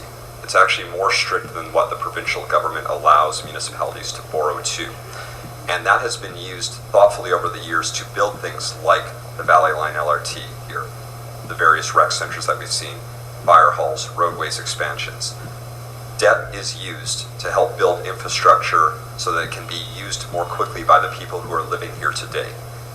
And so, as mayor, I do plan to continue to invest in infrastructure. We are short 4 fire halls. We should be investing in that. We need to continue our road renewal work. We have to increase the amount that we're investing in arterial roadway renewal. We have to buy more buses once the bus garage is built to be able to provide more service. So I want to make sure we are borrowing thoughtfully to invest in the services that people need, both in the growing areas, but then also in the older neighborhoods where we are borrowing to do work, like investing in new infrastructure there or renewed infrastructure. So for me, it's about being thoughtful about how we use that debt, but making sure that we're not going through austerity and stopping all of our projects, because we have heard that suggestion. Thank you. Mr. Walters, your thoughts on that? One thing we have to recognize, certainly borrowing and using debt is a tool that municipalities have had. The province even encourages municipalities to use debt as a way to pay for infrastructure because our borrowing is relatively affordable. But we could have, driven savings in a number of our larger capital projects. If we had saved, 20% on Lewis Farms, as an example, we'd have a significant amount more money for local, smaller amenities to spread around the city. If we had, recognized some of the challenges on the South Capital Line LRT extension and factored them into the budget earlier as opposed to doing them through change orders, we would have been able to save significant amounts of money that we could spend on infrastructure around the city, as opposed to losing that money through sort of bad oversight and bad construction management. We then, rely on more debt and more interest, which isn't paying for anything, right? So I think better financial management, better project management that drives savings so we have more money to spread around to those important needs like Andrew talked about. We could have built a couple fire halls with the savings, with good savings on Lewis Farms as an example. And I think the other reality is we keep getting, stripped away, infrastructure money keeps getting stripped away from the province. This is why we can't walk away from a relationship with the province when the going gets tough. We have to stand up and fight for a fair deal for our city so that we can build the infrastructure we need. Thank you. Mr. Cartmel. So many thoughts. So we essentially use debt for new things. And so the way to stop building the debt, the accumulated debt, is, quite frankly, stop building new things on property tax dollars and enter into partnerships to deliver some of that infrastructure. So Andrew's right, we need 4 new fire halls, but we don't need 4 $25 million city-provided fire halls. We could make do with 4 $15 million private sector-provided fire halls. That would save us money. We had a mayor not too long ago that said no more crap. And because of that, we have been gold-plating our vertical infrastructure for the better part of 10 years. That's costing us a lot of money. It's important to remember that when the city retires debt, it's like a mortgage. They retire both the principal and the interest. Other levels of government only pay the interest. They use it like a credit card. We pay it back like a mortgage. What's more, we do all of our borrowing through the provincial government. But what they don't let us do is retire debt early. So we have a lot of debt at 2.5% interest rates from years gone by. And we've got some debt that we just took on at 5 and 6% interest rates. If the province would loosen up their rules so that we could pay off that 5 and 6% debt first and maintain the 2% debt for a longer time, we would save some taxpayer dollars. So it does come back to a relationship with the province, but it comes back to that relationship in a different way, a different financial agreement. It comes with not gold plating our vertical infrastructure anymore, and it comes from partnerships with the private sector and other levels of government to deliver these amenities that we really need. Thank you. Mr. Nack? Just the comment, because I do agree. If we had built the Lewis Farms Rec Center earlier, we actually would have saved substantially more. There was a motion made 11 years, or probably about 7 years before we finally approved it, that had we built it then, it would have been about a third less. And so we need to make sure that this comes back to when we know we need these types of investments, that we do the work and approve them and move forward with them, because every year you don't approve them, those costs go substantially higher. We have roads we need to widen in this part of the city and in the West End and in other pieces. We need to use that money responsibly and advance that work when needed. I'll just add that, 30 years of experience spending other people's money, managing projects as an engineer, 30 years of building these things and making sure they come in on time and on budget. Over 700 projects in those over 30 years of work. There is always more than one solution to deliver the outcome you're looking for. You just have to open your mind to those solutions, whether they are financial models and partnerships, operating models and partnerships, or quite frankly, redirecting the dollars or finding a different way to pay back the mortgage. There's a number of ways to do it. You just have to have 35 years of experience in knowing how to do it and bring those solutions to the city. Wonderful. So now what we're going to do is we're going to do the closing statement. So each candidate will get 2 minutes to summarize their key messages. No rebuttals this time. So we're going to start then. Thank you. So I hope this afternoon has given you the chance to hear from all of us, to see where we share common ground and to understand where we differ. Yes, we're facing some challenges, but I know we can do this work together. That's why I want to return to what today represents. Truth and Reconciliation Day is about honoring survivors and remembering the children who never made it home and committing ourselves to doing something. For me, leadership means solving problems by turning good ideas into action. It means building more housing so that young families and seniors can afford to live in good neighborhoods near safe transit. It means providing concierge support to small businesses so they don't have to waste their time and money navigating red tape. And it means listening to regular people, to Indigenous peoples, to newcomers, to longtime residents, not special interests, donors, or political parties. In my 12 years on council, I've never taken the privilege of serving for granted. Not once. I've made hard decisions to get real results. I've voted against the pack when it mattered. I found compromise when others thought there was none to be had.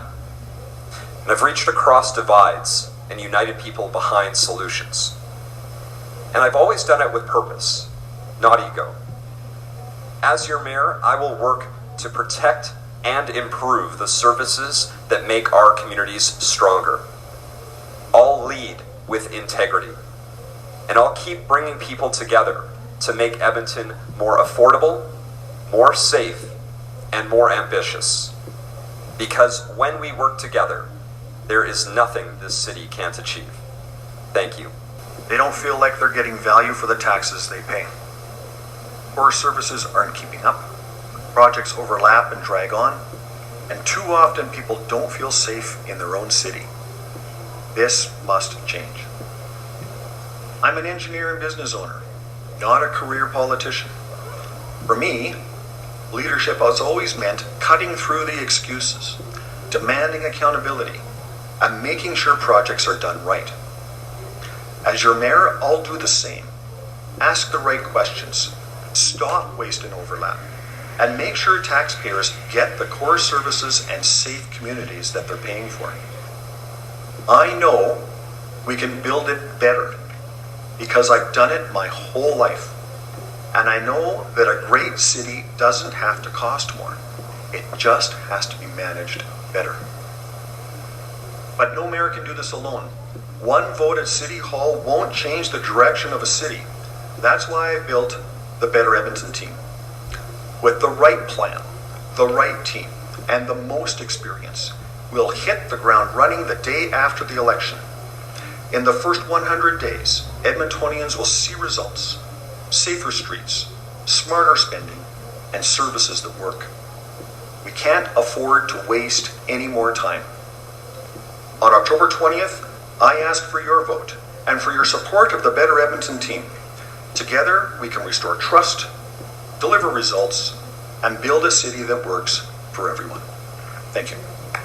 Thank you, Mr. Carmel. We're going to move now into Mr. Thank you all for taking the time to be here today with us. On October 20th, I believe Edmontonians have a choice. We can settle for the status quo, a repeat of the last 4 years, or we can vote for change.